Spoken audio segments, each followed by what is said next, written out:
कौन हो तुम और हमें देखकर मुड़े क्यों? और ये महाराजा जनक का तुनीर तुम्हारे पास क्या कर रहा है? महाराज जनक ने हमें स्वयं दिया था जब हम राक्षसों से युद्ध कर रहे थे, और इसे ही तो लौटाने हम मिथिला आए हैं। मूर्ख समझते हो? अवश्य ही ये तुनीर तुमने चुराया है। चलो महाराज के पास ले चलते हैं इन्हें। सावधान, वेशभूषा से कभी भी किसी का आकलन नहीं करते हैं। रावण ने भी श्री राम को एक वनवासी समझ के यही भूल की थी।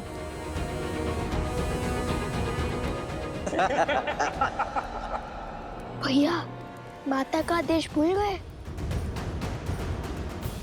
अब तुम्हें ज्ञात होगा कि माटी में स्नान किसे कहते हैं।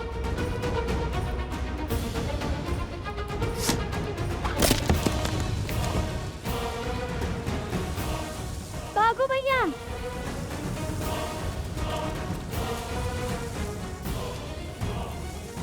पकड़ो उन्हें।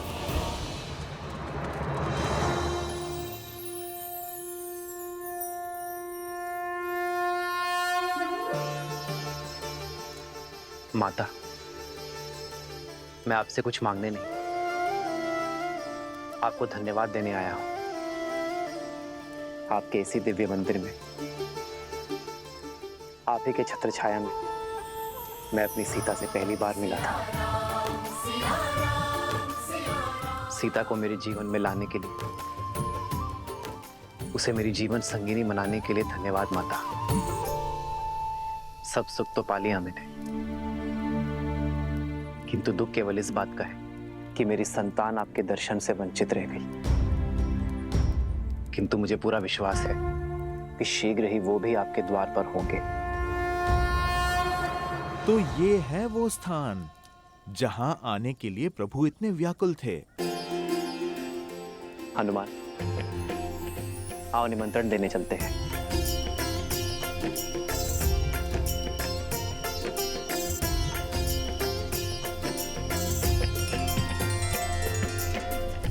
भैया,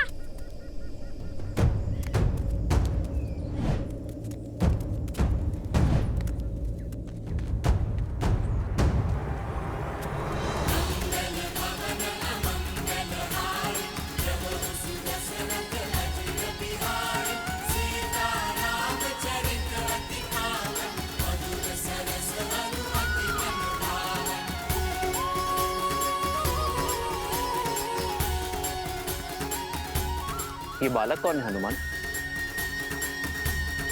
होंगे मिथिला के बालक प्रभु, पर आप देखिए कितने तेज हैं। माता सीता की भूमि में जो है,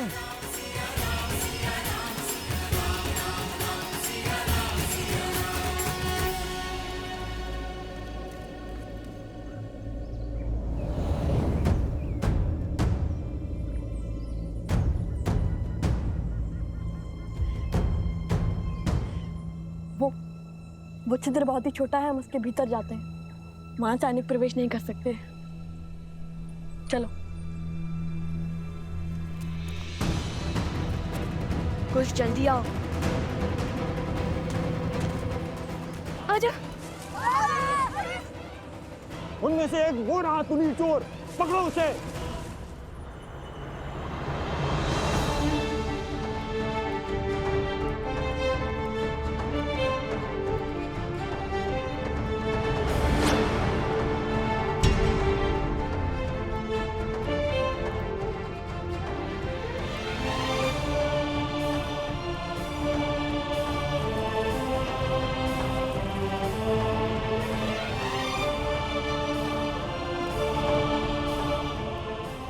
रहने दीजिए महाराज।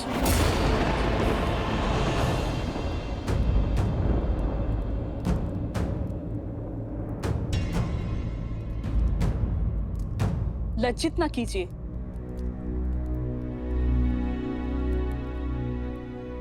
मेरी धर्म पत्नी की चाची श्री हैं हम, मेरी माता समान, और अपनी माता का सम्मान करना पुत्र का कर्तव्य होता है। वो कर्तव्य, वो धर्म मिथिला के जब माता पुत्री सीता के पति का था।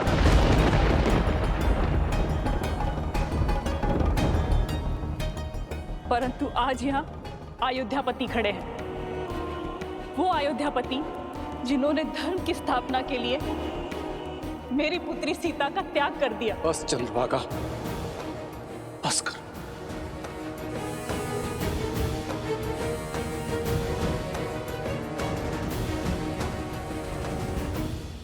माता को मन की व्यथा कहने दीजिए महाराज। हृदय की पीड़ा को ना बताया तो वो घाव बन जाती है। कितने महान है ना आप, फिर से यहाँ महानता जताने का अवसर खोया नहीं आपने। हर दिशा में आपका गुणगान गूंजता है, हर कोई राम जैसा पुत्र और जमाता चाहता है, किंतु मेरा मन कहता है कि मिथिला की हर एक दीवार पर लिखवा दिया जाए कि अयोध्या में कोई अपनी पुत्री न बिहारे।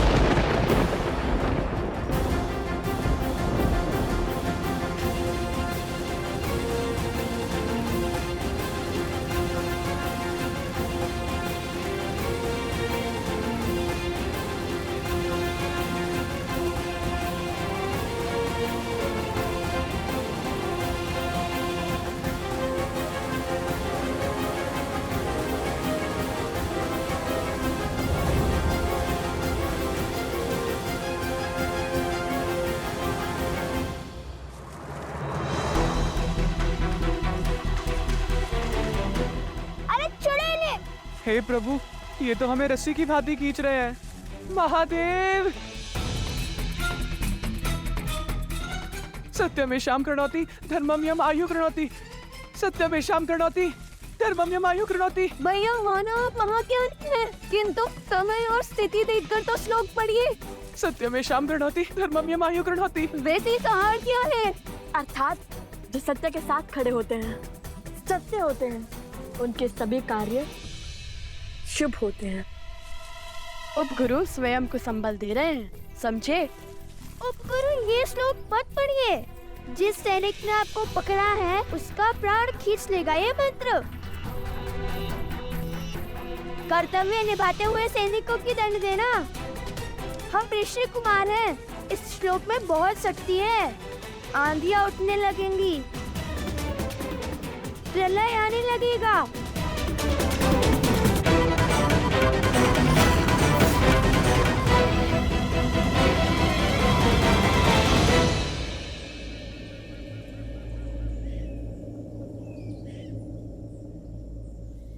भैया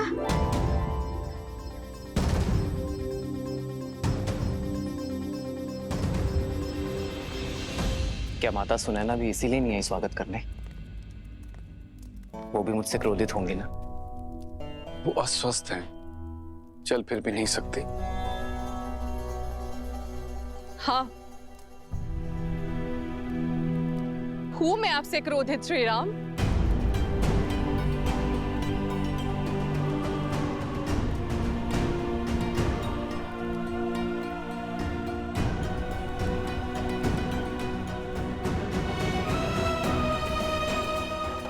सुनैना,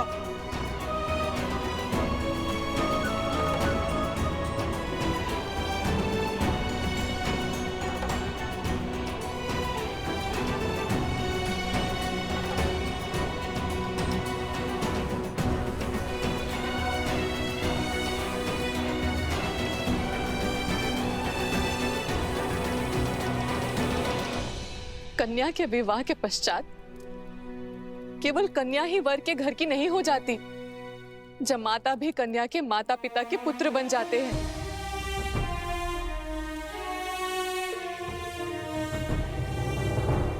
मैं जानती हूँ कि धर्म स्थापना के पद पर निकले पथिक को घर परिवार की सुध नहीं होती, किंतु इतने वर्षों में अब एक बार तो हमारे द्वार पर आते राम।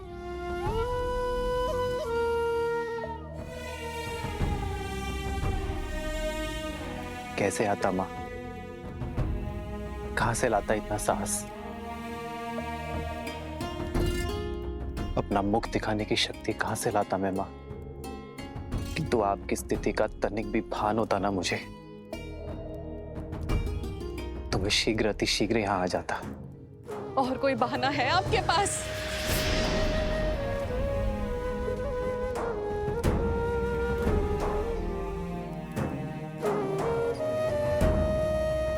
सीता और आपके विवाह के क्षण मुझे लगा था कि महादेव ने स्वयं आपको भेजा है, किंतु आपने मेरी पुत्री को त्याग कर मुझे अत्यंत दुख दिया है राम।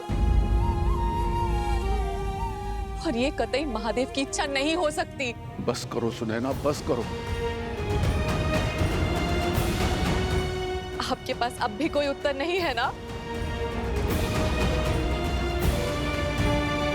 दायित्व के बोझ तले उत्तर दब जाते हैं माँ।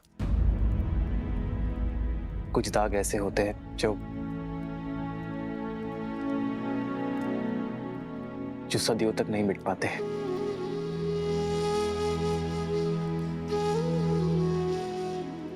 मैं यहां कुछ बोलने नहीं, केवल सुनने आया हूं मां।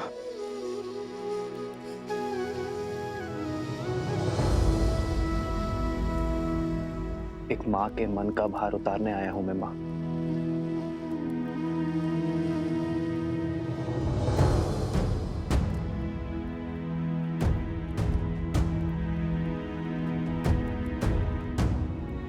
ग्लानि और पीड़ा आपके नेत्रों में है राम।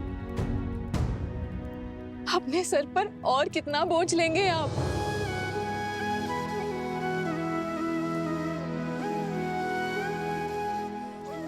धन्य है आप जो स्वयं के पक्ष में आपको किसी प्रमाण की आवश्यकता नहीं है।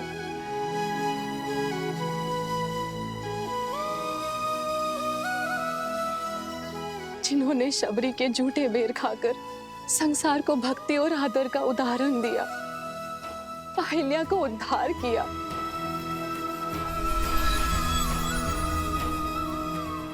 ताड़का को मोक्ष दिया,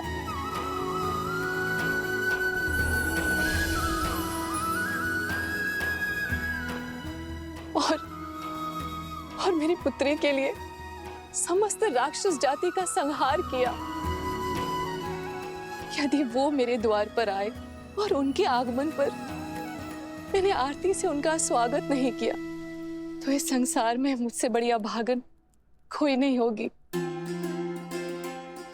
मिथिला में आपका स्वागत है राम। मंगल भवन मंगल हारी, द्रवहु सुदशरथ अजर बिहारी।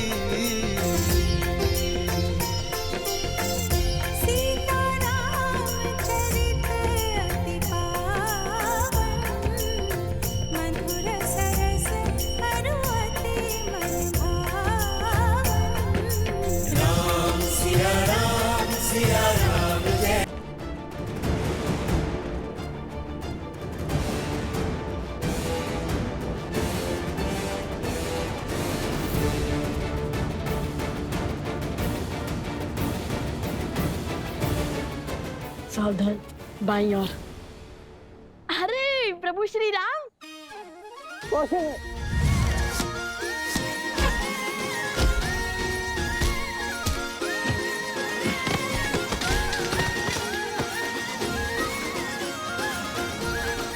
भागो भागो।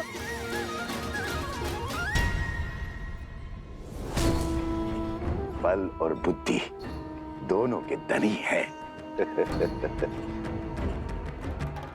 पर बेचारे कितने दुखी होंगे जब अपने आराध्य श्री राम का सत्य जानेंगे। सिया राम की कहानी दर्द से भरी प्रेम कहानी।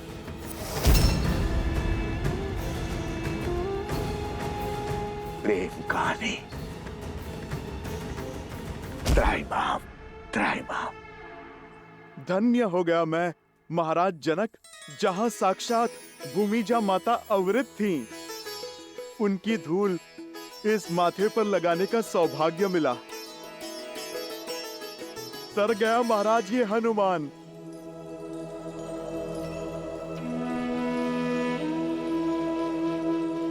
धन्यवाद तो मुझे आपका करना चाहिए।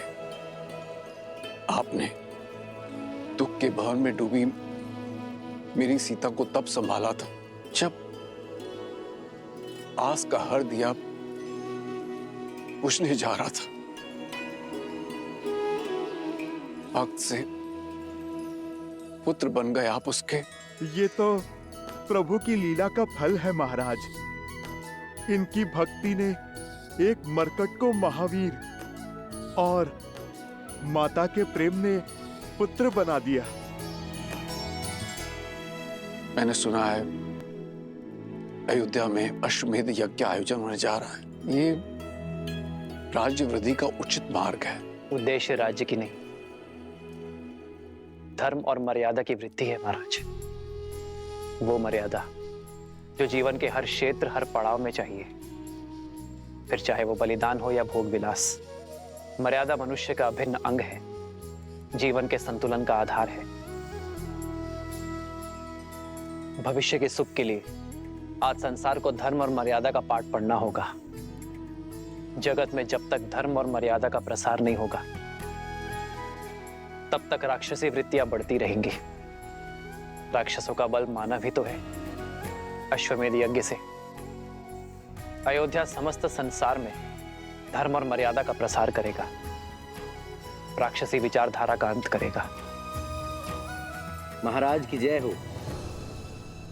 कहो कुशध्वज। सैनिक। महाराज, 4 बालक ऋषि कुमार का भेष धरकर नगर में घूम रहे थे तो वो चोर। ये आपका तुनीर चुराकर भाग रहे थे।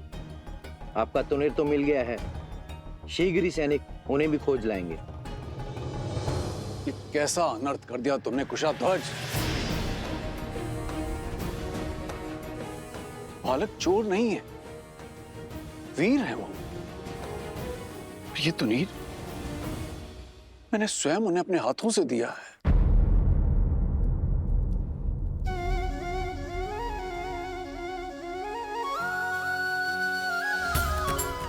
उन्हीं वीर बालकों की तो मैं यहां पर प्रतीक्षा कर रहा हूं, और आपने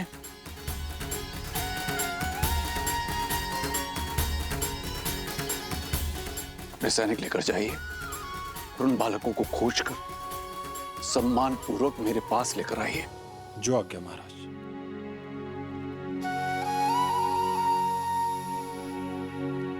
महाराज, आपने अपना दिव्य तुणीर उन बालकों को दे दिया। अवश्य ही अद्भुत होंगे वे।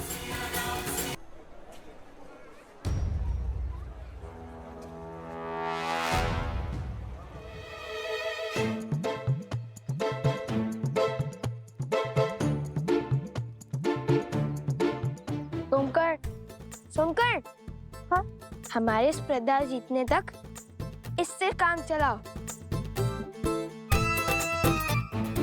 उसके बाद मिठाई क्या, प्रजा अपने विजेताओं को 56 भोग खिलाएगी। कुश, वो देखो सैनिक, शांत रहो। वे हमारे बारे में ही बात कर रहे होंगे।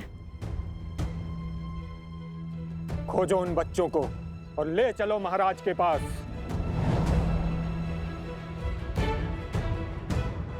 भैया, कहा था ना, तुनीर इतना साफ मत कीजिए। यदि मलिन होता तो किसी को कुछ पता नहीं चलता। अब क्या करें? लगता है पूरी सेना हमारे पीछे पड़ गई है। अब तक श्री राम से तो मिल ही लेते हम। अब ना स्पर्धा में भाग लिए बिना लौट सकते हैं, ना माता सीता श्री राम नाम के परिचय पत्र लिखवाए बिना।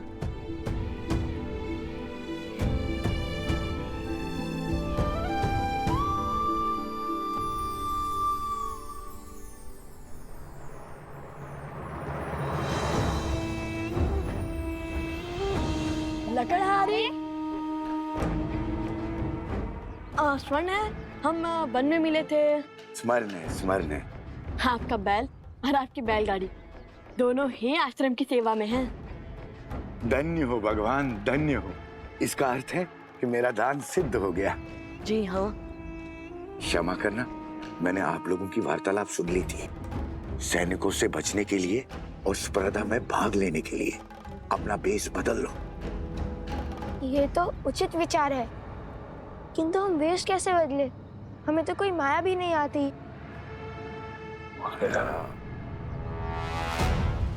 अरे देखो, वो रहे, पकड़ो उन्हें।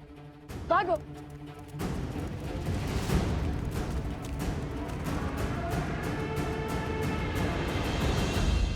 लवकुश बड़े ही मधुर नाम है और अद्भुत प्रतिभा के धनी जान पड़ते हैं ये बालक। आपके सैनिक तक उन्हें पकड़ नहीं पाए। केवल प्रतिभाशाली ही नहीं राम, उनके मुख पर दिव्यता के दर्शन किए हैं मैंने, और उस दिव्यता ने मेरा मन मोह लिया। कोई साधारण ऋषि कुमार नहीं है, बल्कि साधु और शासक का अनूठा संगम है। हर माता अपनी संतान को ऐसे संस्कार नहीं दे सकती, और वो भी तब जब सर पर पिता की छाया न, तब तो ये कार्य और भी अधिक कठिन हो जाता है। जानते हैं, जब मैंने उनसे उनके पिता का परिचय मांगा तो उन्होंने क्या उत्तर दिया? उन्होंने कहा कि उनकी माता ही उनके पिता हैं। बस ऐसे ही नाती की आशा में अपना जीवन और अपना शासन टिकाए बैठा। कहीं उनकी माता?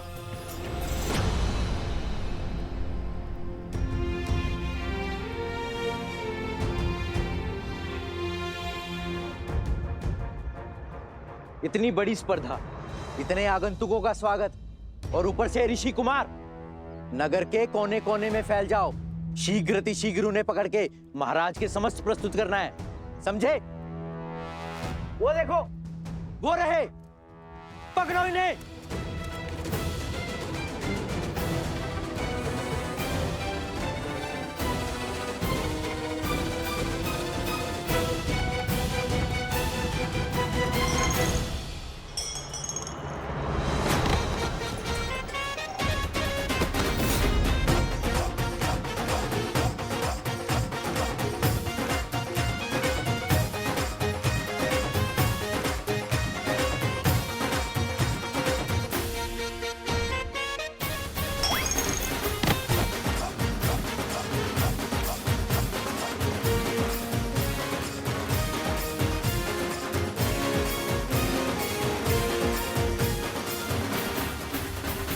नहीं हनुमान, मैंने उनकी माता वन देवी के दर्शन किए हैं, किंतु सुनैना को ऐसा लग रहा है जैसे मैंने उन बालकों को पहचानने में कोई भूल की है, और वो उन्हें देखते ही क्षण भर में उन्हें पहचान जाएगी कि वो सीता के पुत्र हैं या नहीं। और इस स्पर्धा का आयोजन भी इसीलिए किया जा रहा है। मन भी विचित्र माया है। एक और कहता है कि सीता के विषय में कोई समाचार तक ना सुनो, तो दूसरी ओर जब किसी समाचार की आशा टूटती है तो मन भी टूट जाता है। महाराज,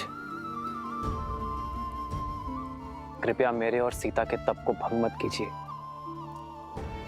इतने वर्षों से सीता से भिन्न रहकर जो मैंने पाया है, उसकी मर्यादा मत छीनिए महाराज। राजन, अपने पद की सीमा लांघ कर कुछ कहना चाहता हूं। इस स्थिति में अब आप दूसरा विवाह कर लीजिए। आने वाली नववधू को महाराज जनक और महारानी सुनैना अपनी पुत्री की भांति प्रेम मान सम्मान देंगे। कोई आपके विरुद्ध अपवाद नहीं करेगा। अश्वमेध यज्ञ के लिए निमंत्रण देने आया था गुरुवर, और अश्वमेध यज्ञ सपत्नी ही किया जाता है। जब आप अयोध्या पधारिएगा तो स्वयं मेरी पत्नी को देखिएगा।